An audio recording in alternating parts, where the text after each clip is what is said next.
ever pulled an all-nighter and felt like surprisingly okay the next day? You kind of convince yourself you can conquer the world, right? But what's actually happening is way more interesting and a little bit sneaky.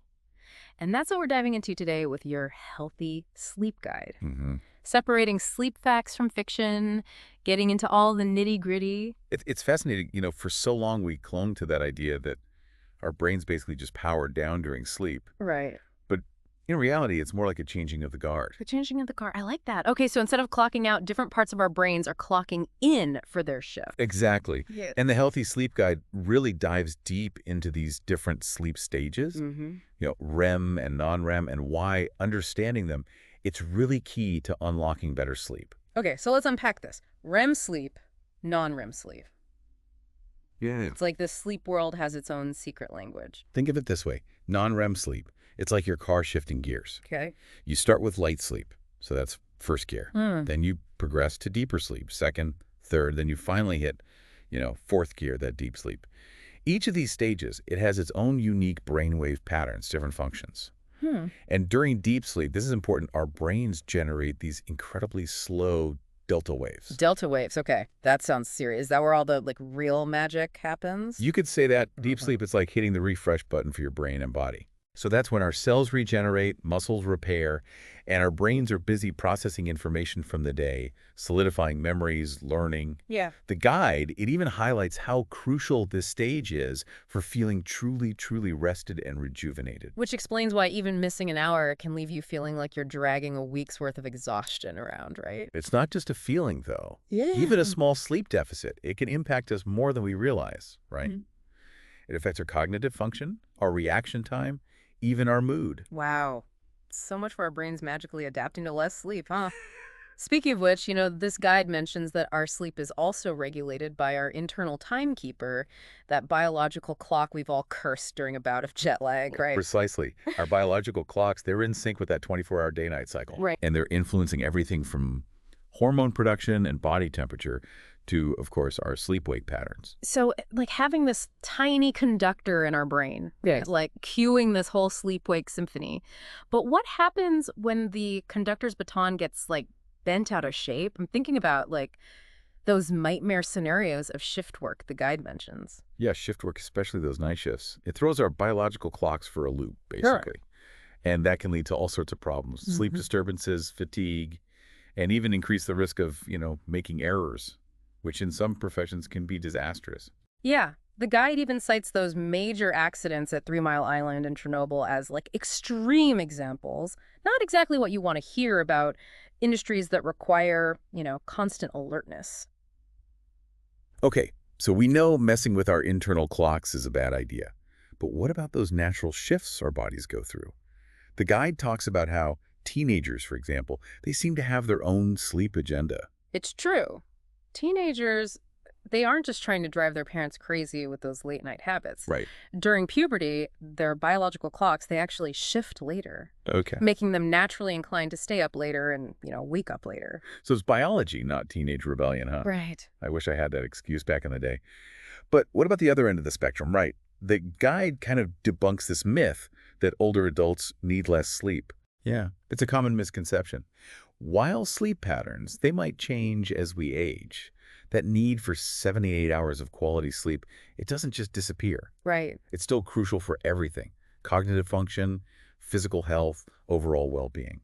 Doesn't matter how many birthday candles are on the cake. So no skimping on sleep, no Yeah. matter your age. It's like they say you can sleep when you can sleep when you're asleep. Right. Now, what about those of us who try to play catch up on the weekends, right? Is that really a lost cause? Can we Well- just bank sleep vacation days?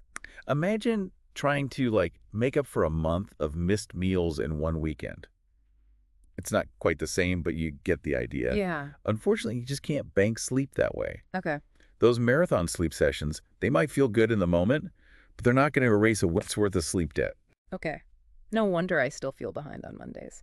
So you're saying these marathon sleep sessions, they might feel good in the moment, Right. but they're not going to fix everything. Exactly. Yeah. And while we're talking about things that feel good in the moment but might backfire, let's talk about naps. Okay, yes. Spill the tea on naps. Are they friend or foe? A well-timed nap, it could be your best friend. Okay. The guide says Like a short nap, around 20 minutes, it can provide a quick boost in alertness, cognitive performance, almost like a quick reboot for your brain. Mm-hmm. But if you're constantly relying on naps to, like, power through the day, it's probably a sign that your nighttime sleep needs a little more attention. So short power naps, check. No more like 3-hour siestas after a heavy lunch. Yeah. But what about those sneaky sleep saboteurs that we all know and, well, some of us love, right? The caffeine, the late night snacks, the never-ending scroll through social media before bed. Ah, yes. The classic sleep stealers. Let's start with caffeine. It basically tricks your brain into feeling more alert by blocking those sleepy signals, Okay. even when your body's begging for rest. It's like hitting the gas pedal when your car's sputtering on fumes. Exactly. Speaking of, like, bad decisions, this guide also calls out nicotine as a major sleep disruptor. Absolutely. Mm. Not only does nicotine make it harder to fall asleep, it messes with those crucial the REM sleep cycles we talked about earlier. Yeah. Leading to lighter, less restful sleep. Talk about a double whammy. And what about that nightcap? A lot of people, they swear by it. Surely a glass of wine before bed can't hurt, right? Well, it might seem relaxing in the moment, right? But alcohol, it actually disrupts sleep in a few sneaky ways. Oh, yeah. It might knock you out initially, Right. but then it interferes with those deep sleep cycles later in the night, leading to, more restless sleep and those dreaded middle of the night awakenings. The dreaded 3 a.m. wake-up call. So we've covered the usual suspects, caffeine, nicotine, alcohol, but what about the less obvious sleep disruptors, right? Because this guide also talks about how our lifestyle choices, even things like stress and what we eat, it can all really impact our sleep. Absolutely. Stress is a major culprit. When we're stressed, our bodies, they pump out cortisol, the stress hormone, and that can make it really hard to fall asleep and stay asleep. It's like your brain decides that bedtime is the perfect time to just replay every awkward moment from the past decade. Not exactly a recipe for restful slumber. Right. You mentioned sleep apnea earlier, and the guide pointed out that something as common as snoring, that could actually be a red flag. So should we be, like, worried about every little snore? Not necessarily, but it is worth, paying attention to. If your snoring is loud and frequent, especially if it's like accompanied by pauses in breathing, gasping for air, it could be a sign of obstructive sleep apnea. That's where the airway becomes, partially or completely blocked during sleep. That sounds kind of terrifying, to be honest. And it's not just adults who are affected, right? Yeah. The guide mentioned that children can have sleep apnea, too. That's right. And surprisingly, it often looks different in kids. Instead of, excessive daytime sleepiness, children with sleep apnea might be hyperactive, irritable, have trouble concentrating. The guide, it even points out that it often gets misdiagnosed as ADHD. Yeah. Or even just brushed off as kids being kids. Wow. That's eye-opening. It's a good reminder to, like, never just dismiss those sleep issues, regardless of age. Speaking of reminders, we've covered a lot of ground here, the good, the bad, and the downright disruptive when it comes to sleep. But the Healthy Sleep Guide wouldn't be complete without, some actionable advice. So what can we actually do to, like, reclaim our sleep? Well, that's where that tips for getting a good night's sleep section really shines. Okay. It's packed with, simple but effective strategies. And a big one is, sticking to a consistent sleep schedule, even on the weekends. So no more sleeping in till noon on Saturdays, huh? Even if my body is begging for it.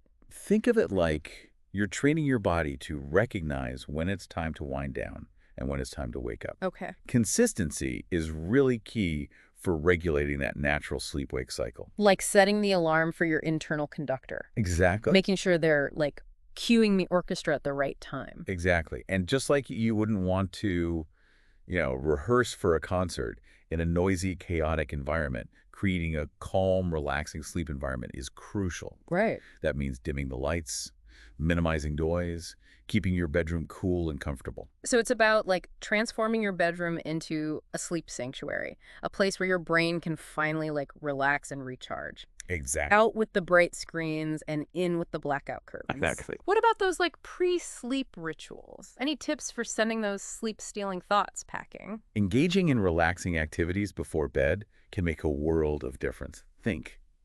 Reading a book, taking a warm bath, maybe some gentle stretching, or listening to some calming music. So trading that last-minute social media scroll for, like, a soothing chapter in a good book. Precisely. It's about winding down, not revving up. It's like, that annoying song that you just can't get out of your head. Yeah. But instead of a catchy tune, it's like racing thoughts, worries, anxieties. That's what's keeping you up at night. Right, right. It boils down to difficulty falling asleep, staying asleep, or, Yeah. both. And the guide, it really stresses that it often becomes this vicious cycle. Like, the more you worry about not sleeping, the harder it is to actually drift off. Yeah, it's like your brain decides bedtime is the time to, like, replay every awkward moment from the past decade. Exactly. Not exactly the recipe for, like, restful slumber. Mm. You mentioned sleep apnea earlier, and the guide pointed out that something as common as snoring, it could actually be a red flag for that. So should we be, like, worried about every little snore? Not necessarily. Yeah. But it is worth, paying attention to. If that snoring is loud, frequent, especially if it's accompanied by, like, pauses in breathing, gasping for air, it could be a sign of obstructive sleep apnea. That's where the airway, becomes partially or completely blocked during sleep. Okay. That sounds honestly kind of terrifying. And it's not just adults who are affected, right? I mean, the guide even mentioned that children, they can have sleep apnea too. That's right.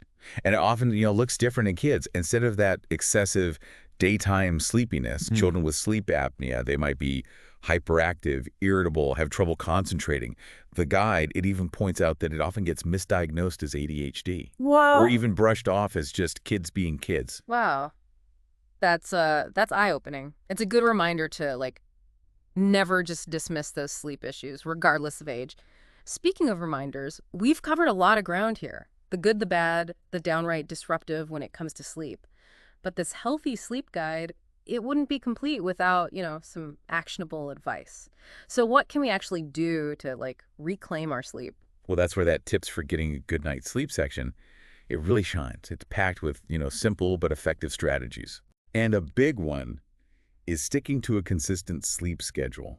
Yeah. Even on the weekends. Okay. So no more sleeping in till noon on Saturdays, even if my body is just begging for it. Think of it like training your body to recognize when it's time to wind down and when it's time to wake up. Okay. Consistency, it's really key for regulating that natural sleep-wake cycle. So it's like setting the alarm, not just for your alarm clock, but for your internal conductor, right? Exactly. Making sure they're, like, cueing the orchestra at the right time. And just like you wouldn't want to, rehearse for a concert in this noisy, chaotic environment, creating a calm, relaxing sleep environment. That's crucial too. Exactly. So we're talking like dimming the lights, minimizing noise, keeping your bedroom cool, comfortable, basically transforming it into a sleep sanctuary, the place where your brain can finally relax, recharge, out with those bright screens, in with the blackout curtains. Exactly. Now, what about those, like, pre-sleep rituals? Any tips for sending those sleep-stealing thoughts packing?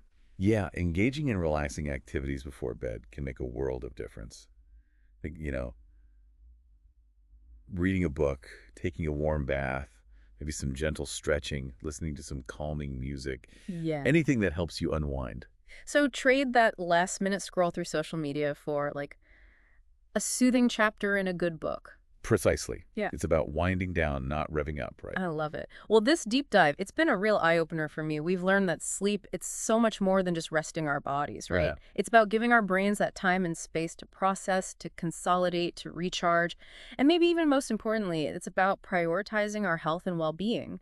Absolutely. So listeners, as you drift off to sleep tonight, remember, sleep isn't a luxury. It's an essential part of a healthy and fulfilling life. And hey, who knows? Maybe you'll even wake up feeling inspired. Until next time, sweet dreams.